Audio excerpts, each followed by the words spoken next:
From your perspective, how can trauma, especially the profound trauma of events like slavery, wars, or persecutions, be carried not just through our DNA, but by the soul itself across multiple lifetimes? Well, trauma has layers. On one level, science has shown us through epigenetics that the impact of severe experiences like slavery, war, or persecution can alter the way genes are expressed.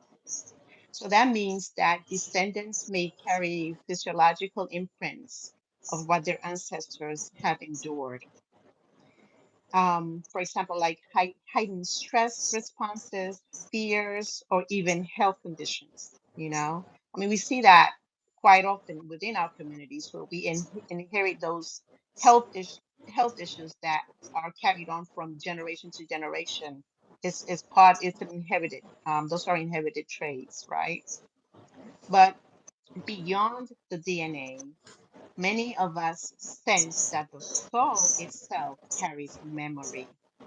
So, in regression work, people often uncover vivid impressions that don't belong to their current life, yet they feel deeply familiar in their emotions. So, a soul can carry the echo of being silenced, exiled, or oppressed. And those echoes can influence how someone moves through relationships, safety, or even self worth in their present life today. For example, I once guided a client who felt paralyzing fear whenever she had to speak in front of groups. And I think many of us have experienced that, right? So Mhm. even though she was highly competent in regression, she connected with a lifetime where she had been persecuted for her words and ultimately silenced.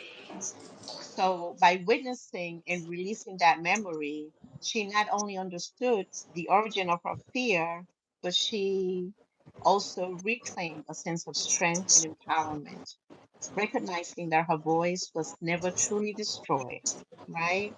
So, in the weeks that followed after, she reported to me that she was able to speak in public with a calm sense with a calmer sense that she had ever known. So the important part is that when these memories surface, they can be met with compassion and safety. So the soul doesn't feel like so doomed to repeat the suffering over and over again.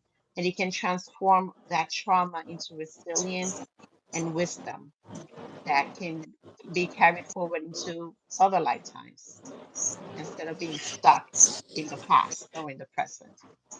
So, through even the soul, your soul can be in a position where it can be stuck because of the trauma. And the overall objective is for us to continue on the cycle, knowing that even from our soul, that we can keep moving forward. Right.